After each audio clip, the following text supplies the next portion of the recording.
All right, let me welcome everyone to the first session of the third year, I believe, of the Rabbi's Talmud class. The class is sponsored by the Susser Foundation, the Skiba family, the Sheeran family, and in memory of Libby and Harold Grill. Rabbi, take it away. Thank you very much, Keith. Let me spotlight myself for everyone.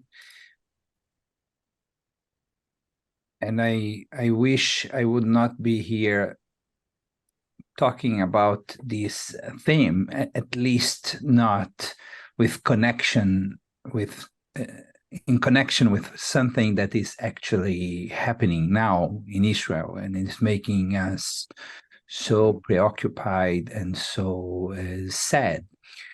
But this is a Jewish way to respond to violence, to strengthen ourselves by studying more and by getting in touch with our old wisdom and what the sources have to teach us about war and about ethical war. So I want to prepare you from now, saying that some of the materials that we will read are unpleasant, and we wish they would not appear among our sources.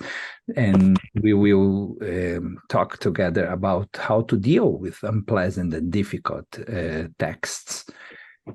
On the other hand, we will find some encouraging sources that will help us to lead with such a dark moment of Israel, of the Jewish people, and I would say of the democratic and free world.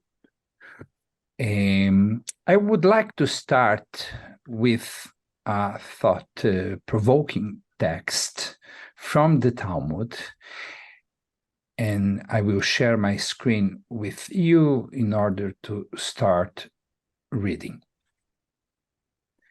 So the first text is this one from the Talmud, from Baba Metzia, and we read about the following situation. If two people were walking on a desolate path, and there was a jug, a kiton, of water in the possession of one of them. And the situation was such that if both drink from the jug, both will die, as there is not enough water. But if one of them drinks, he will reach the settled area. There is a dispute as to the halacha. So there are different opinions in the halacha about what to do with this jug of water that is enough for one person to survive. And before I show you the different opinions, and I cut the text here on purpose, the continuation is at the bottom of this page, and I don't want to show you now because I want to hear your thoughts before you proceed. So I will stop sharing for a short while, and I want to hear your thoughts on this text. What would you do if you have in your hands water enough for one person to survive, and you are with another person in the desert? What would be your reaction or your behavior? Does anyone want to start? Just unmute yourself, please.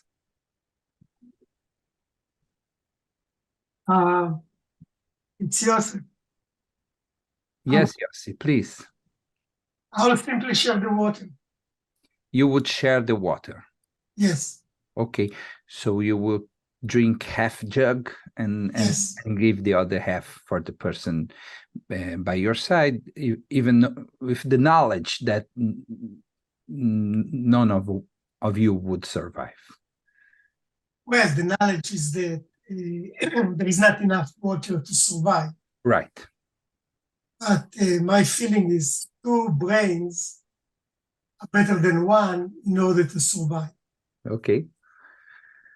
Beautiful, Yossi. Thank you so much. Does someone disagree? Yes, Lisa. I have the feeling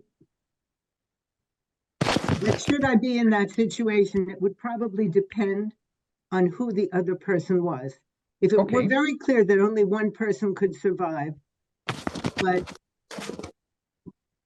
one was me and one was my daughter or granddaughter, there would be no doubt in my mind that I would give the water to the younger person who has a much better chance of surviving anyway.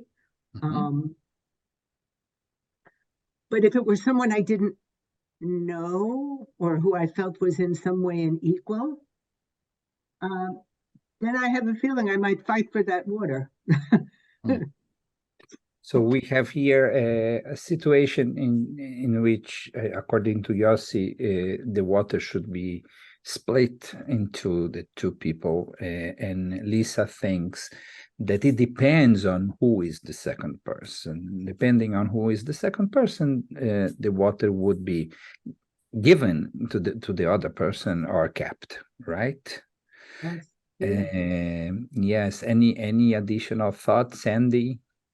Well, I would question the fact that there's only enough water for one person, in the sense that, I mean, who knows, and maybe as you walk, more water may be found. So I would definitely share it. Okay, perfect. And anyone else? Yeah, yes, Harold. I would give the water away, all of Okay. it, because that ensures that someone's going to survive, and I think that's more important. I mean, unless the other person could refuse it too, but the I think the ultimate result that at least one person will live is paramount. And you would allow the other person to be this? Yeah. Now the other person may take the same approach to it, and we can Okay. argue about who should get the water, but Or not? Yeah. So. Yeah. Okay. Would anyone drink the entire jug? Or would anyone admit that would drink the entire jug? No?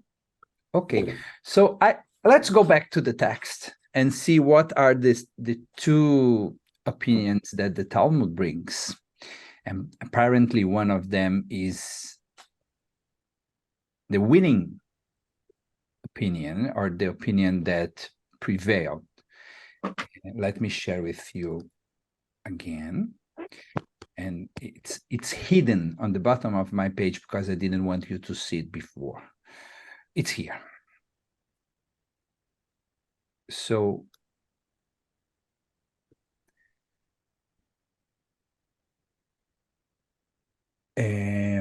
Ben Petora, one of the sages, thought it is preferable that both of them drink and die,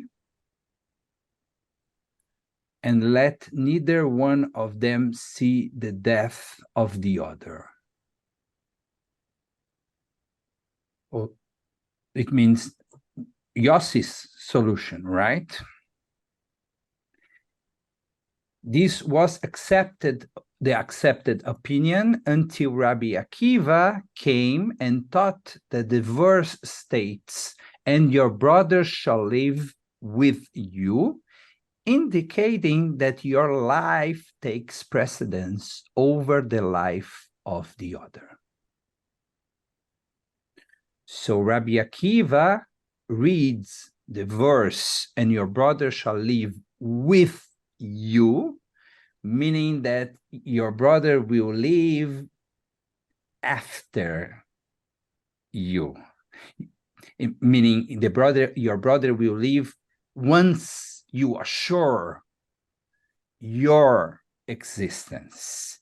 You will be there first, then your brother will be there. Or if you need to choose between yourself and your brother, you should choose for your own life.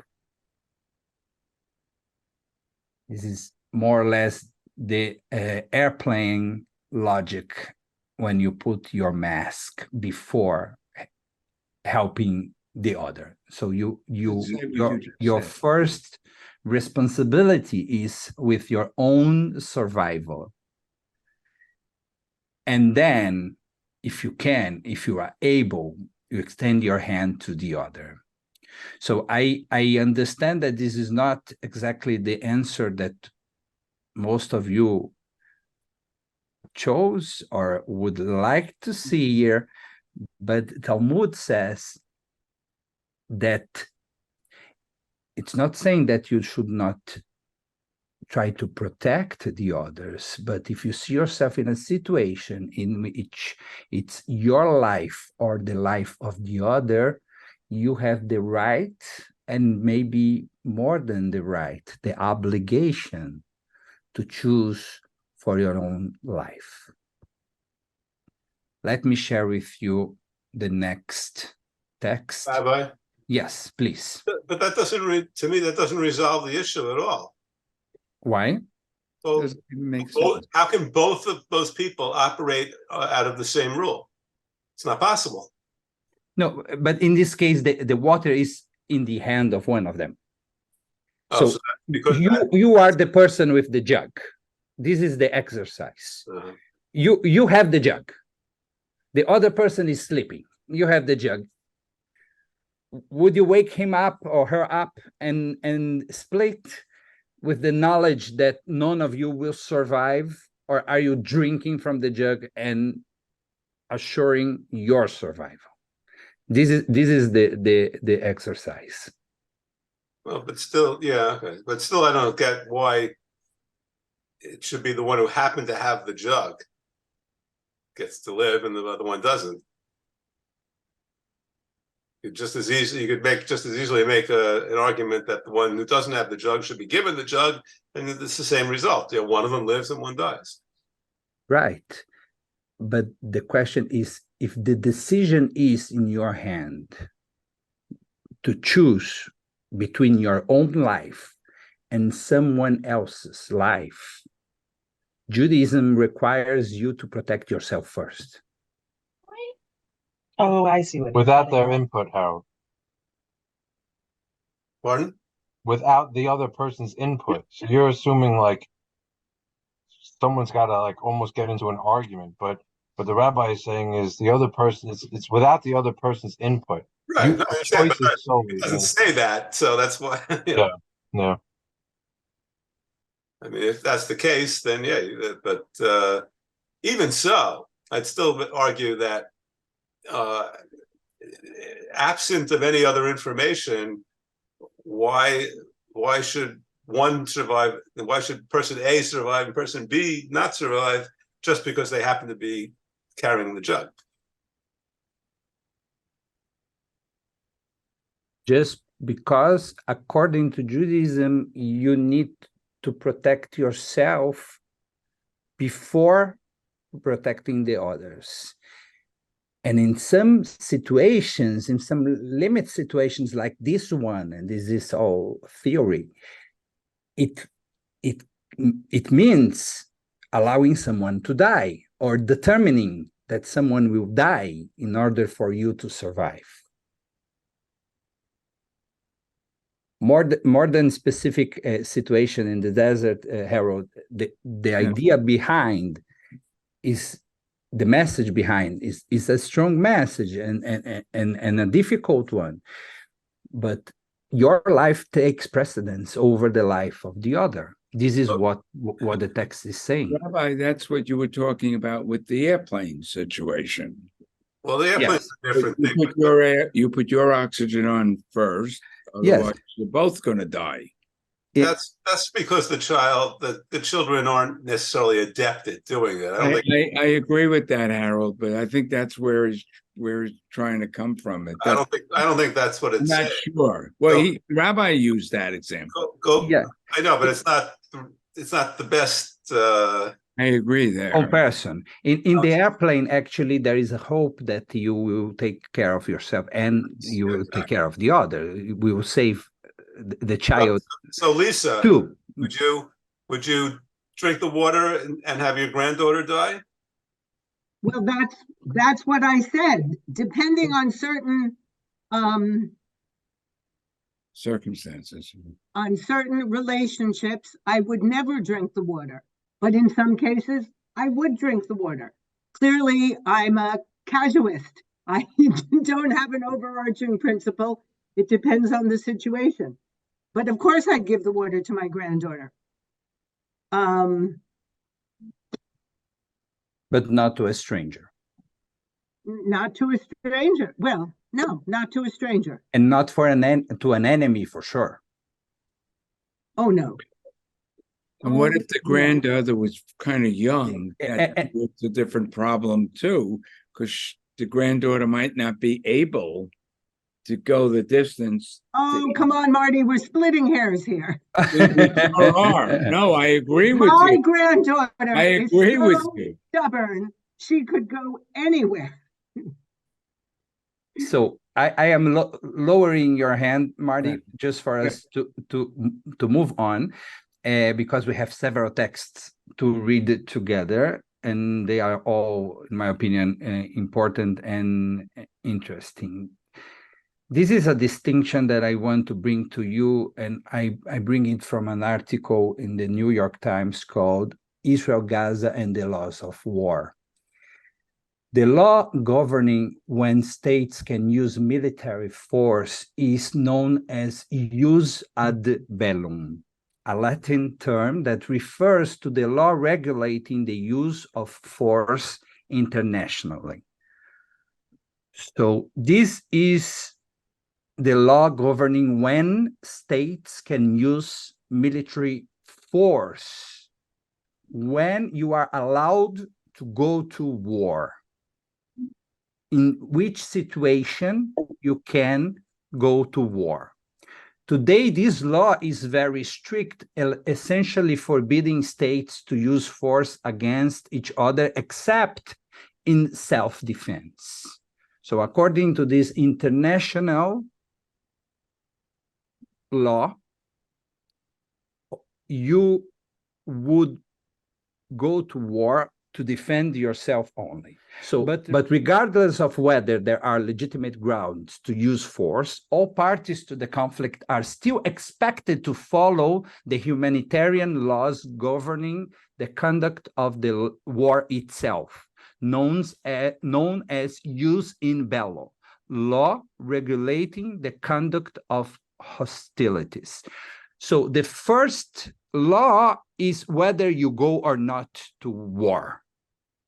The second law is how do you behave during during the war. Your behavior during the war is regulated by this jus in bello, and your right to go to war is regulated by jus ad bellum. The core principle of jus in bello, this last one, is that civilians cannot be targeted for military purposes or disproportionately harmed as a means to a military end. That's true regardless of the legality of the underlying conflict, and regardless of whether the opposing side has itself violated humanitarian law. So I think it's very important to understand that the way you behave in a war is not connected, according to international law, with whether the war itself is legitimate or not. So these are two different discussions. Once you engage in a war, regardless of the reasons behind the engagement, and regardless of the legitimacy of these reasons, you are obligated to behave in a humanitarian way during the law. And Marty, we will wait a little bit with the questions. Who wrote this?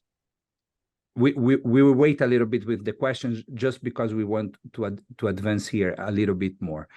Who wrote this? I can send you the article, Marty. I can send the article to everyone. Okay? It's not Talmud. Okay, I will lower your hand once again. Oh, I can do that. Yeah. Okay, and mute yourself, please. Thank you. Yeah. Okay, so according to international law, there are two relevant questions, but they are independent. The first important question is whether you have good reasons to go to war. And here, when we bring it to our current reality, there is no doubt that Israel is defending itself and that Israel was attacked before, and not only has the right, but I would say the obligation to defend its territory and its citizens and go to war. But regardless of the reason for going or not going to war, there is a second important question that is how you engage to war, and how do you treat civilians, and how do you ensure that the collateral damage that you are causing is the minimum possible damage. Okay, so I want to advance, and we will bring some more Jewish sources to this conversation. We read in Numbers, when the ark was to set out, Moses would say, "Advance, O Adonai, may your enemies be scattered, and may your foes flee before you." Do you recognize this text? Mm-hmm. I'm sure you know it. It's Vayehi bin Aaron. Kuma Adonai veyafutzu oivecha veyanusu mesanecha mipanecha. So, every time we open the ark, we say those words. We may not realize we are saying those words, but we say those words every time we open the Aron HaKodesh. When the ark was to set out, Moses would say, "Advance, O Adonai, may your enemies be scattered, and may your foes flee before you." So as you know, our scriptures, our Bible has a lot of passages that are in connection with law, with war, that would not only allow the people to engage in war, but also to ask and sometimes to demand from the Jewish people to annihilate the enemy, to extinguish the enemy. And those are very, very difficult passages, and they require a lot of effort to be interpreted. And those are obviously connected to the time that they lived and the enemies that surrounded them. But we cannot jump into saying quickly, Judaism is a religion of peace, and our Jewish sources are all about shalom, and this is just not true. We do have beautiful passages, and we will get to them. and we will talk about building peace. But before getting there, we need just to admit, just to acknowledge that our tradition comes from a tradition in which violence was part of the game, sometimes necessary, and sometimes in a level of cruelty that, at least when we read with our contemporary eyes, brings us shame. It's difficult to read those passages. Let me see if you recognize the following passage. And here is a hint, because it's written Sidur Ashkenaz. Let there be no hope for informers, and may all wickedness instantly perish. May all the enemies of your people be swiftly cut off, and may you quickly uproot, crush, rout, and subdue the insolent, speedily in our days.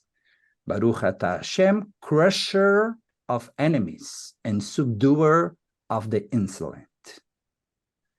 This is part of our Amidah. This is one of the 19 brachot, blessings, that we say every day, morning, afternoon, and evening. Okay, a very violent and difficult passage, and we would love to see passages about love and peace, and we have those, and we conclude the Amidah saying Yoseh Shalom bimromav Yaseh Shalom Aleinu. But let's be honest here. Also, when we ask for shalom, we say Aleinu ve'al kol Israel. This is the traditional text. Here at Herjek, we started saying Al kol Yoshvei Tevel too. We brought an addition in order to include everyone in our ask for peace. But originally, Oseh Shalom bimromav, we say Shalom Aleinu ve'al kol Israel. Shalom for us and for Israel, and not necessarily for the entire world. Mishneh Torah, Maimonides, the redemption of captives receives priority over sustaining the poor and providing them with clothing. There is no greater mitzvah than the redemption of captives. For a captive is among those who are hungry, thirsty, and unclothed, and he is in mortal peril. So the mitzvah of Pidyon Shvuim, of redempting the captives, is a very central and important mitzvah in Judaism. So I want to stop here for a moment, because between this source and the next one, there will be a shift in our mood here, and we will start reading things that are easier to digest and to relate to. But before we get there, I want to open again for you the opportunity to participate and to say, to talk about your own experience. When you are reading the Torah, or when you are praying and you get to a text like those ones that I just brought before you, how do you feel? What's your reaction? How do you relate to those passages?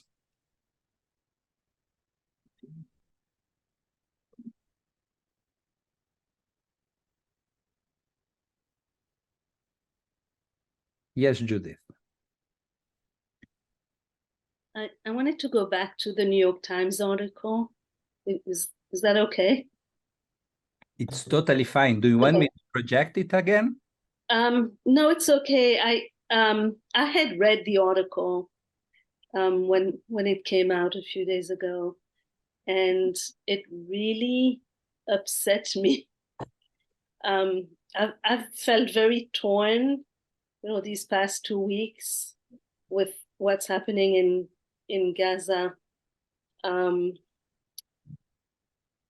I don't know what to believe. That's why I'm here. Like I'd like to have an answer about what to believe, because you read about the fact that humanitarian aid is sort of trickling in, but not enough.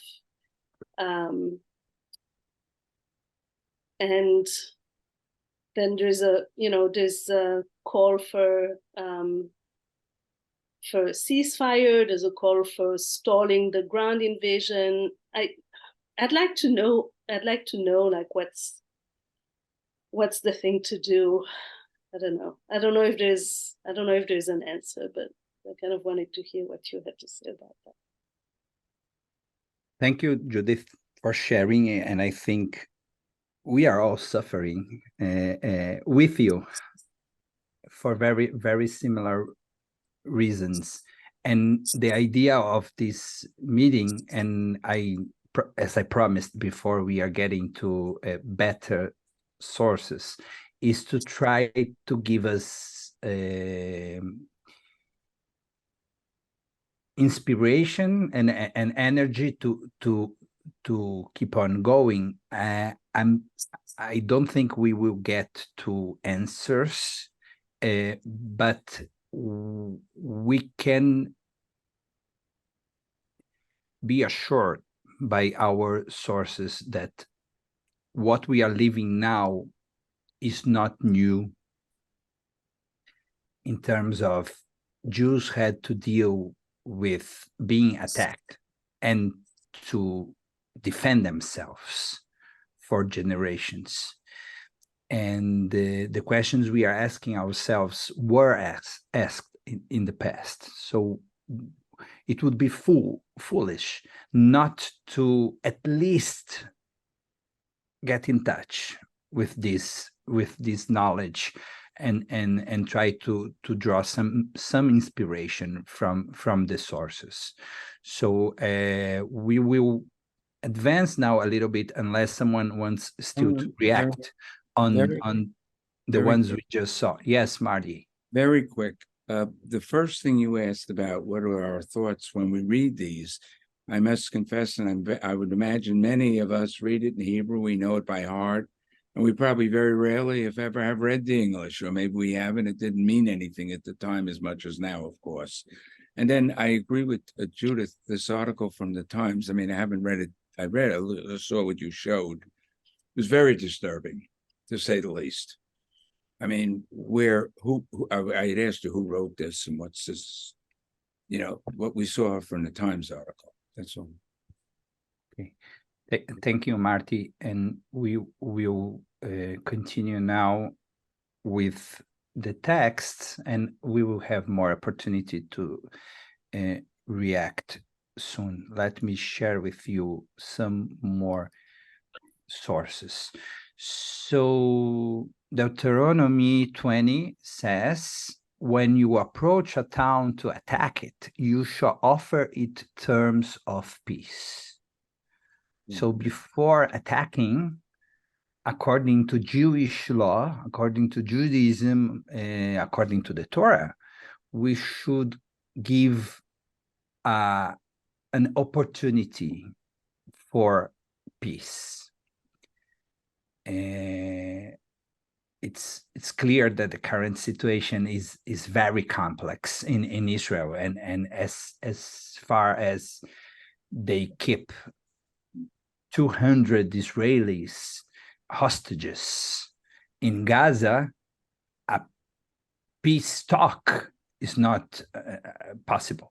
It's not an option. Offering peace to someone who is keeping your sons and daughters and mothers and fathers and grandmothers and grandfathers and babies hostages is unfortunately not an option, but it's beautiful and interesting to see that when you go to war, it's your obligation to first try to establish peace before engaging to war. According to Mishneh Torah, again, Maimonides, in one of his books called Kings and Wars, when a siege is placed around a city to conquer it, it should not be surrounded on all four sides, only on three. I find this text fascinating. A place should be left for the inhabitants to flee and for all those who desire to escape with their lives. So what is Maimonides talking about? He's talking about a humanitarian corridor, a humanitarian corridor. So it's fascinating to see how Maimonides is dealing here with the same kind of questions that we are today, in the 21st century, dealing. So when a siege is placed around a city to conquer, it should be surrounded. It should not be surrounded on all four sides, only on three. I think this is a very beautiful and important text. The entire Torah exists only to promote ways of peace, for it is written, her ways are pleasant ways, and all her paths are peaceful. You also know this text. Drachea darchei noam, vechol netivotea shalom. When do we read this text? Do you recognize? Her ways are pleasant ways, and all her paths are peaceful.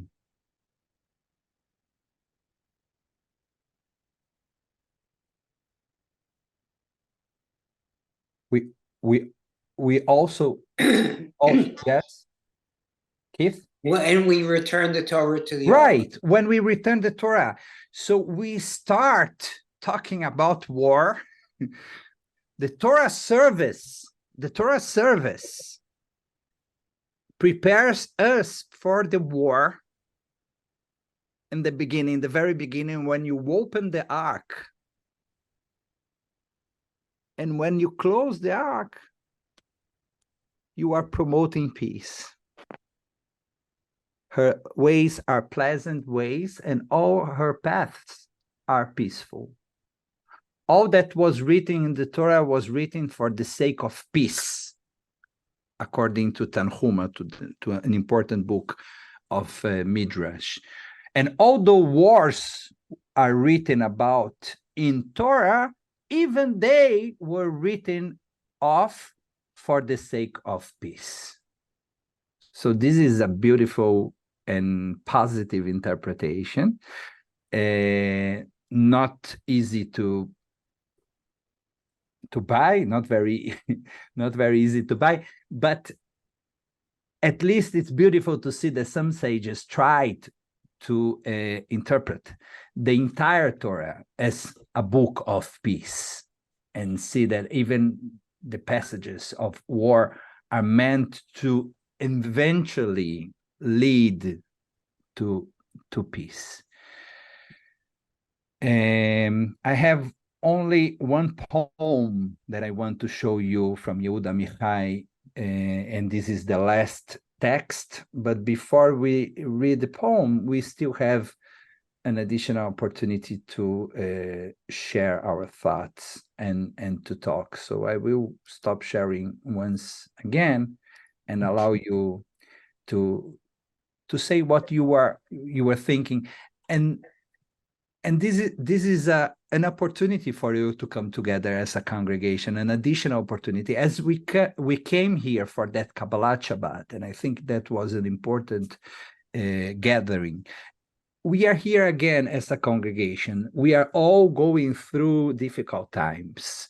So feel encouraged to, as Judith just did, to share your, not necessarily your wise words about the texts that we just read, but to share a little bit of your feelings and how are you dealing and your emotions during those very, very, very difficult days for all of us. So feel free to share your thoughts.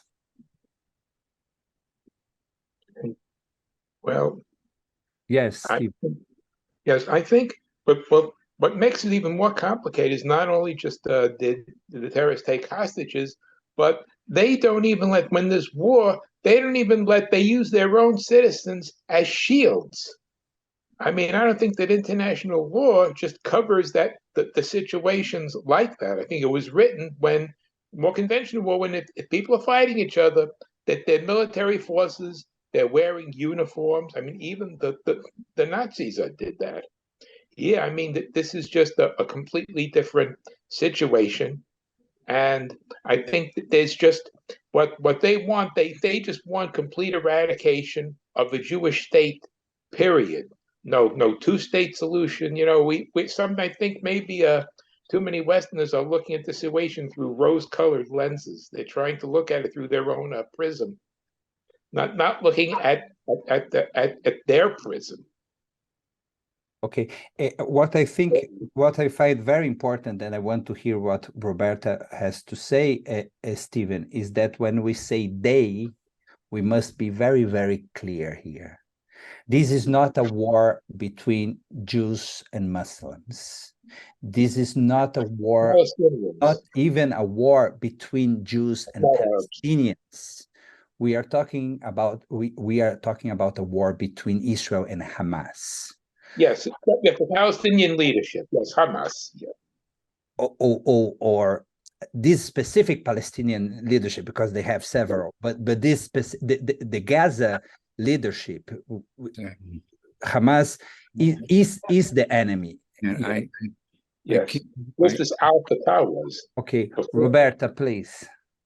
This is just very complex. On the one hand, you see Israel trying to behave in a humanitarian way, warning people to leave northern Gaza, trying to get humanitarian aid through, although trying to also assure that it's not going to go to Hamas.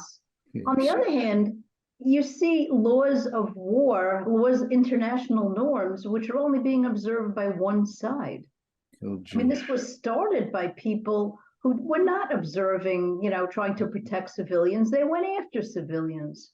It's just very complex because you have one side trying to protect themselves and behave in a humanitarian way to the extent possible, and the other side is just trying to annihilate them. It's a war against Hamas it's people have different values. It's very complex and difficult to know the right thing to do.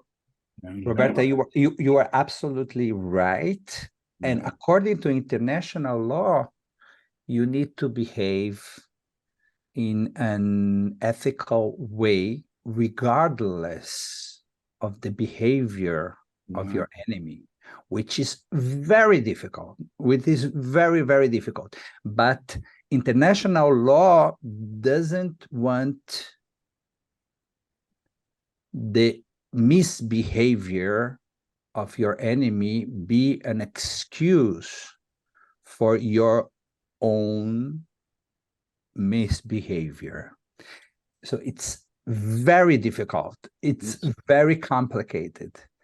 But the Palestinians, not the Hamas, but the Palestinians are victims of Hamas. No, I don't know.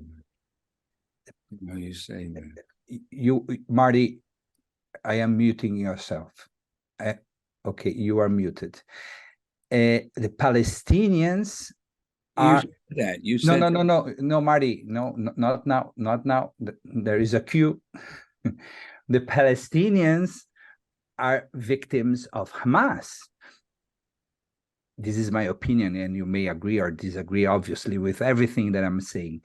But the violence, the heinous crimes that Hamas is inflicting against Israel and against the Palestinians cannot serve as a reason for Israel to not to be as ethical as possible. And as you said, Israel has this beautiful and correct behavior to try to let the Palestinians know that this specific building or this specific area will be attacked, and allow them time to go to another place. And when we hear about this behavior of the army, we are very, very proud, and we are very, very happy that this is happening.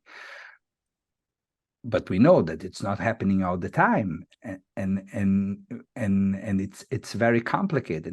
And from a distance, how can we judge if there was time enough to do more and to try to save more people? So it's really very, very difficult. I saw some hands before, so if you want to talk, please let me know. Yossi. I'm glad Roberta brought out the complexity of the war, and I like your reaction very much, Rabbi. But I would like you to remember that unlike any previous wars, when you have one army against another army, so more or less, the rules of law take place. Israeli soldiers are not trained to murder. Israeli soldiers are not trained to rape. Israeli soldiers are not trained to decapitate people. We never did it.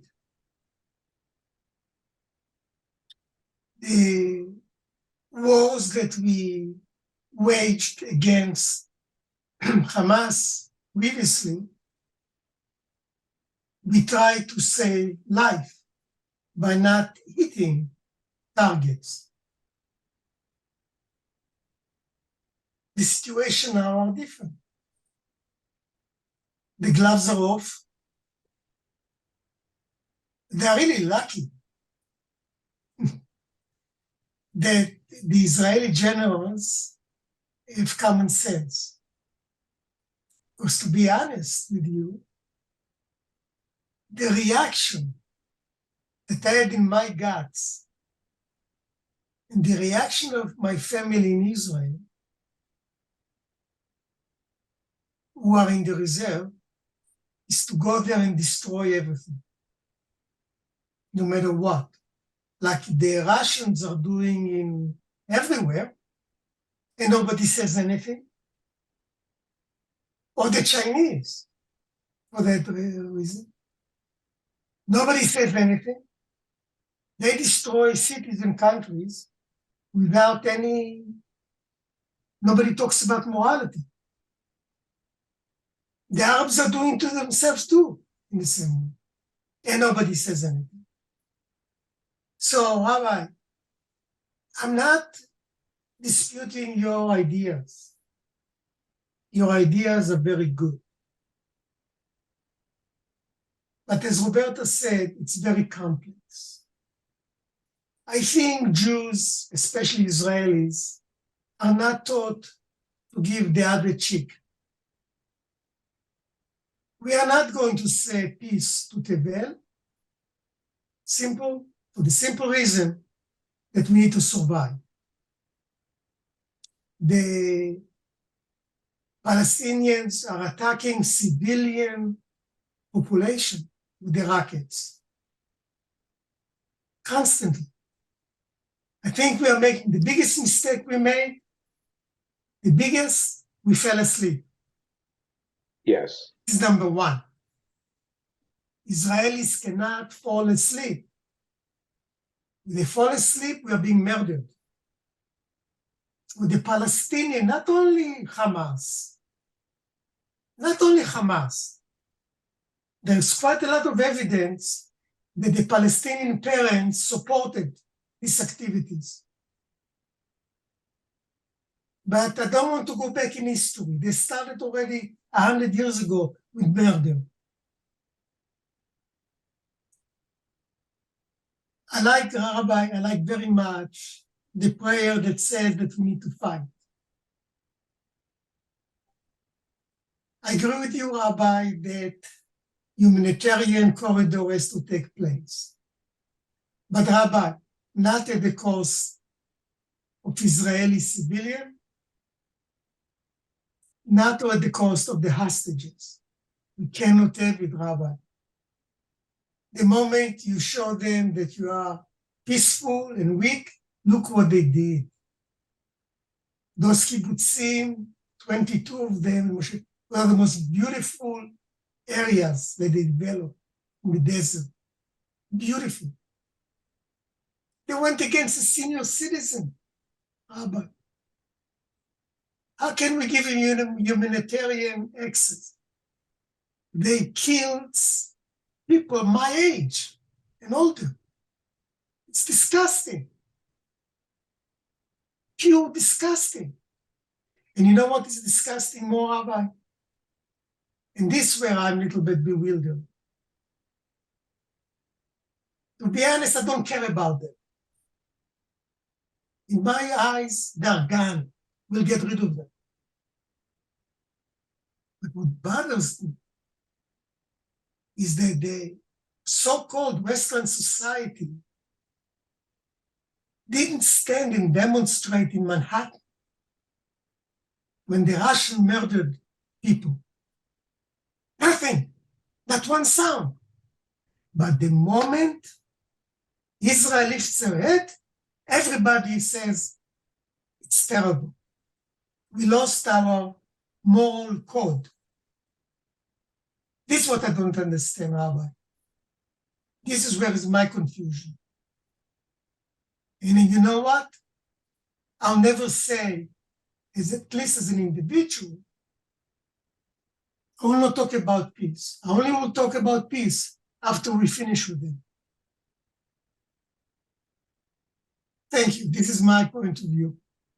And only my point of view. Thank you, Yossi, for sharing your feelings with us. And if it's difficult for us, we can only imagine how difficult it is for you who served in the Israeli army and who has family directly involved in Israel with everything that is happening and going on. So it's a very, very, very difficult moment for all of us, but for you in particular. And please receive our solidarity and our friendship and our we are with you, Yossi. This is a very, very difficult moment. But I just want to confess that I wish there would be a way to spare innocent people and to exterminate Hamas at the same time. And I know that this is very, very complicated in regard to how the world views us. I listened to a podcast by Mika Goodman. Mika Goodman is a very, very intelligent guy, philosopher, Israeli, and he said Israel wants to be loved by the West and feared by the East. And this is a very, very complicated equation, because everything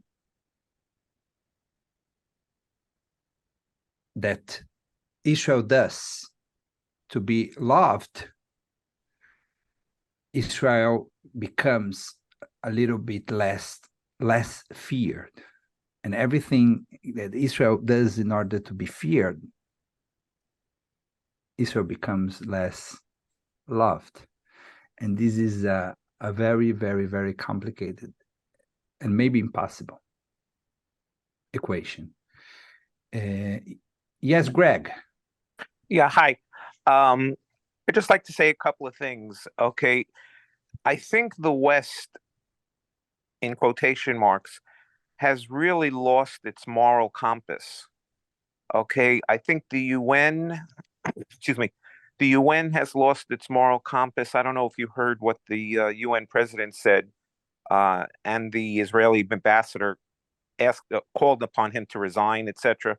I think what's happening on the college campuses are extremely problematic. I think the leadership at a lot of these college campuses, U of P, Harvard, etc., etc., really have not come down strong enough in opposition to the pro-Palestinian student organizations. I know a lot of the donors, a lot of the mega donors anyway, have certainly pledged not to renew their pledges, et cetera, et cetera, et cetera. So I think it's really complex from a moral standpoint. Also, I'd just like to share two really quick stories. Elise and I have a lot of cousins in Israel. There's one quote unquote set of cousins that live in Mishmar HaEmek, which is right next to Megiddo, sort of in semi-north, if you will. And we use FaceTime here, we use Zoom here, they use WhatsApp. Okay, but we've been WhatsApping literally constantly all day long. And unfortunately, last week, the women in the kibbutz were busy sewing black covers for all of the coffins that the Israel needs right now, I guess. That's one thing. Second thing is her son, excuse me, her son was just called up into the reserves a couple of weeks ago. And I guess they give them like a 24-hour break after a certain period of time. And he just had, he has a 16-month-old baby. And I asked how he was doing, etc., how the family's doing. And she sent a picture back of him seeing his kid after 2 weeks. And on his shoulder, I mean, he's kissing, playing with the kid. And on his shoulder, he has a rifle wrapped around him. And it's just a little bit, not a little bit, I mean, it's extremely disconcerting to see those kind of pictures and those images. I just wanted to share some thoughts. Thank you. Thank you very much, Greg. So we are about to conclude our meeting, and I want to conclude with a poem by Yehuda Amichai. Friends, war stinks. There is no easy way here.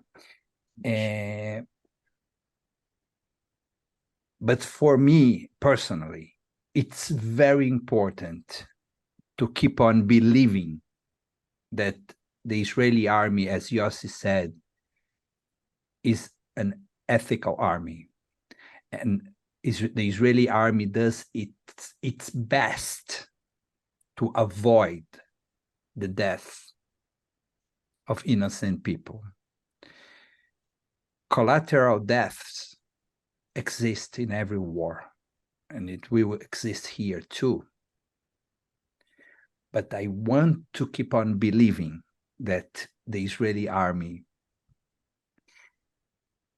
abides not only to international law, but to also the Jewish values of thriving, not to lose our humanity,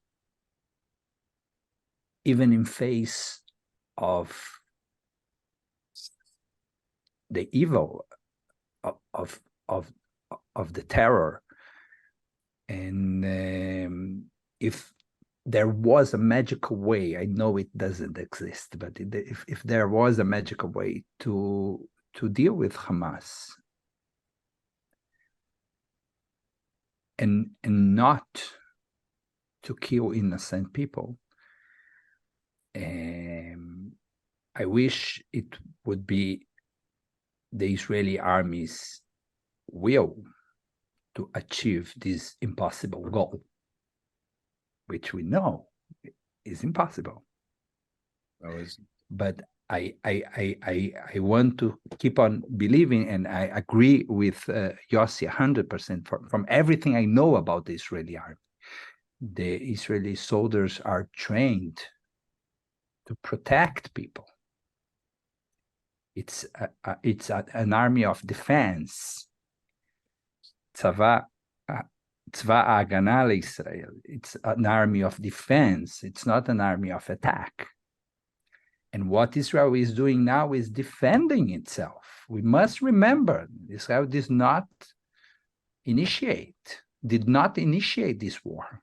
Israel did not initiate this war. Israel must be engaged here in this war. It must do everything to bring back these hostages. It's a priority. At the same time, I want to believe that Israel will keep on trying at its best to spare innocent lives.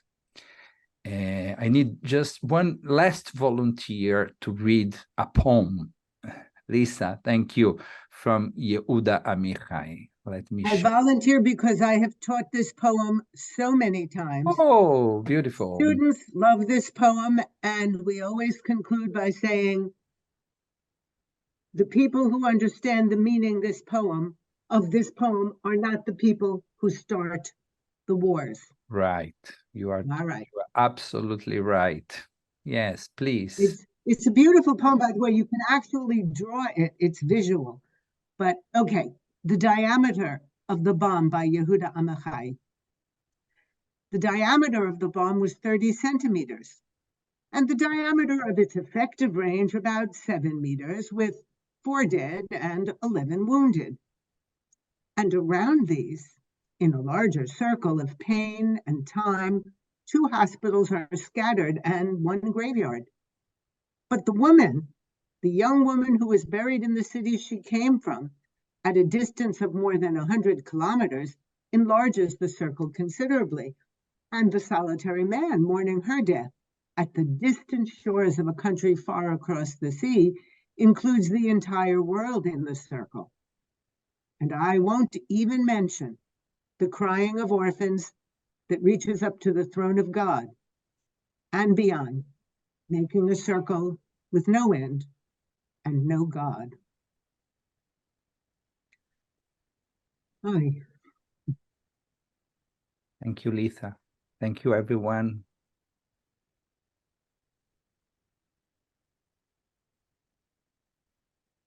Take care. Thank you, Rabbi. Thank you. Thank you. Good night. Thank you. Thank you. Good night. Good night.